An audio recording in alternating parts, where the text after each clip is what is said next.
মানুষের লাইফ যে কি জিনিস সেটা আমি বুঝাই স্টার্ট করলাম 2017 থেকে। আমার ছোট ভাই হঠাৎ একদিন আম্মুকে বলছে, আম্মু আমার পায়খানার রাস্তা দিয়ে রক্ত যায়। আম্মু বলে পায়খানার রাস্তা দিয়ে রক্ত যায়। তখন আব্বুকে বলা হলো যে ওনার পায়খানার রাস্তা দিয়ে রক্ত যায়। তখন ফজলুল হক স্যার আছেন, উনি একজন সার্জন, আপনার আমরা যারা বলি কোলোরেক্টাল সার্জন বাংলাদেশের জন্য হ্যাঁ বিখ্যাত।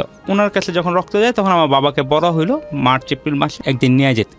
আব্বা আমি আর আশফাক মিলে কোলোরেক্টাল সার্জন ফজলুল হক স্যারের এখানে গেলাম। স্যার ওকে দেখার পরে দেখে বলল এই বয়সে যেতে পারে, একটা হাফ কোলোনোস্কোপি করেন। আমার বাবারও সমস্যা ছিল, ফুল কোলোনোস্কোপি করতে বলতাম আমার আব্বাকে।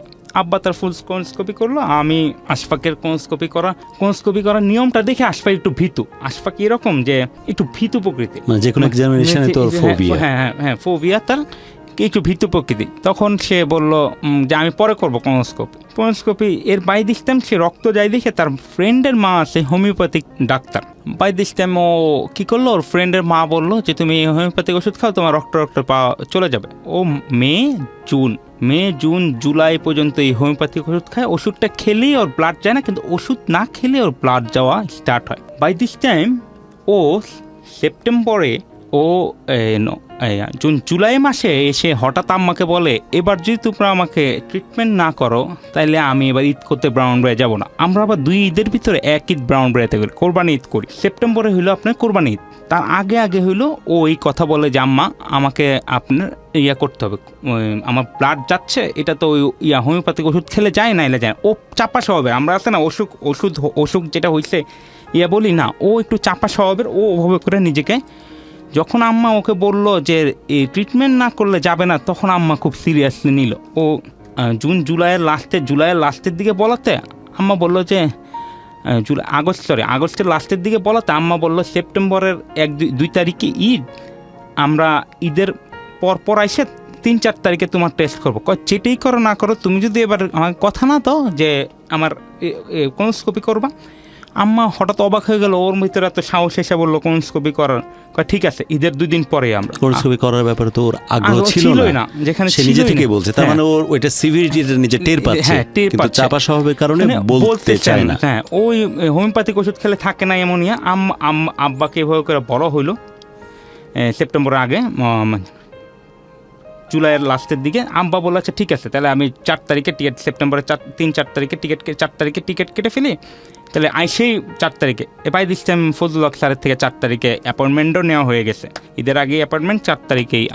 খুব সুন্দর পরিবার গুছানো যদি বলেন, সেম লাইফ। মানে আমি জীবনে কোন দিন যে কীভাবে কষ্ট করে বড় হইতে হয়, কী করতে হয় না করতে হয়, পানিটাও ঢাইলা খাই নাই, কিচ্ছু করি নাই, খুব আরামসে লাইফ। আমার লাইফে মনে করেন যে কি নাই, আমি সব কিছু মজা বলেন এনজয়মেন্ট বলেন, ঘুরতেছি ফিরতেছি। আজকে মন চাচ্ছে আমি কক্সবাজারে আপনার 2017 সালের সেপ্টেম্বর আগে 48 বার গেছি কক্সবাজার। আমি কক্সবাজারে এত গেছি, বাংলাদেশের 64টা ডিস্ট্রিক্ট আমার ঘোরা শেষ। আমার ঘোরার এমন কোনো জায়গা বাকি নেই। মানে লাইফের যত রকম ঘোরা বলেন, মজা বলেন, আল্লাহ সুবহানাহু ওয়া তাআলা আমাকে প্রতি বছর, আমি ইন্ডিয়াতে 2-3 বার গেছি। ইন্ডিয়াতে আমার 16টার উপর প্রদেশ ঘোরা শেষ। খুব সুন্দর লাইফ। মানে আমার লাইফে কোনো রকম পেইন নেই, কিচ্ছু নেই, নেই। হঠাৎ 4 তারিখে যখন ওর আমরা কোলোনোস্কোপি করে সারলাম, বিকালবেলা 5টার দিকে রিপোর্ট দিবে। আমার মা আমাকে ফোন দিল 4টার দিকে, ওর তো রিপোর্ট দিবে। ওর বলে আর বসে থাকতে ভালো লাগতেছে না, তুমি এসে রিপোর্টটা নিয়ে যাও। আমি বললাম আচ্ছা ঠিক আছে। আমি আমার বাসার থেকে আম্মা, কারণ কি সকালবেলা আম্মু ওরে নিয়ে গেছে, আমি যাইনি সেদিন সকালবেলা। বিকালবেলা গেলাম। বিকালবেলা যাওয়ার পরে আমার এক বড় ভাই আছে রাকিব ভাই, উনি আর আমি দুজনে একসাথে গাড়ি দিয়ে গেছি। গাড়ি দিয়ে যাওয়ার পরে লেট হইবে দেখে আমি আশফাককে আর রাকিব ভাই বললাম আপনি গাড়ি নিয়ে ওদেরকে চলে যান, আমি থাকি। এখন ফজলুল হক স্যার এখানে 7টা বাজে। আমি বললাম ভাই রিপোর্ট দিবেন 5টায়, 2 ঘন্টা চলে গেছে। স্যার আপনার সাথে স্পেশালি কথা বলবো। আমি বললাম স্পেশাল কি কথা বলেন আপনি? আমি জুনিয়র ডাক্তারকে বলতেছি না, আপনি ব্যাপারটা নিয়ে স্যার একটু কথা বলবে, আপনি একটু বসেন। 7:30 বাজে, 8টা বাজে বললাম ভাই কথাবার্তা যা আসলে আপনারা যদি কথা বলেন, নাইলে আমি ডাক্তার দেখাই দেবো না। ডাক্তার অভাব নেই, বাংলাদেশে ডাক্তার আমার বহুত পরিচিত আছে, বাবার ফ্রেন্ড সার্কেলটাও ডাক্তার আছে, আর নিজেরও অনেক পরিচিত মানুষজন আছে। সেই অনুযায়ী আমার কোনো সমস্যা নেই, আপনারা ভাই রিপোর্টটা দেন, আমি বাকিগুলো দেখে নিব না। এগুলা আমি তো আর বুঝতেছি না কেন লেট হইতে তো উনি আমার এগ্রেসিভনেস দেখে হঠাৎ বলল যে আচ্ছা দাঁড়ান আমি স্যারের সাথে কথা বলি। উনি এসে বললো ভাই আর 5টা মিনিট বসেন, আপনাকে স্যার ডাকবে। আমি ভিতরে বসে রয়েছি, আমাকে বলতেছে এটা অনেকেরই হয়, এখন পর্যন্ত অনেকেই ভালো আছে, এই আছে সেই আছে, অনেকের বাচ্চা কাচ্চা হয়েছে, এই হয়েছে। আমি ভাই কী হয়েছে ভাই, বাচ্চা কাচ্চা হওয়া নিয়ে সমস্যা হয়েছে, পায়খানা রাস্তায় সমস্যা, বাচ্চা কাচ্চা সমস্যা, লাইফে অনেকে অনেক দিন ভালো থাকে, এই থাকে সে। ভাই ডক্টর এভাবে বলছেন, আমাকে জুনিয়র ডাক্তার এভাবে বলতেছে।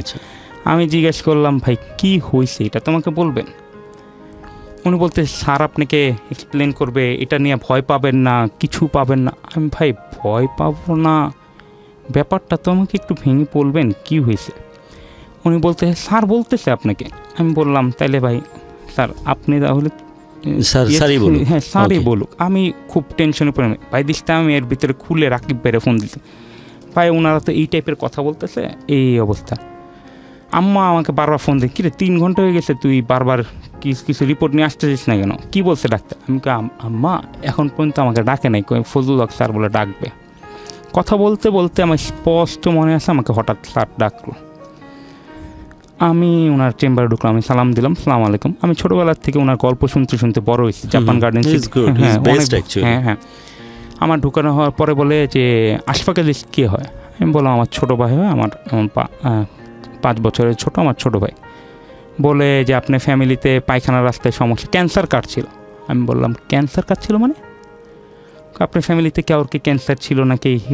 আমি না আমার ফ্যামিলিতে, বুঝলাম না ওর সমস্যাটা কি।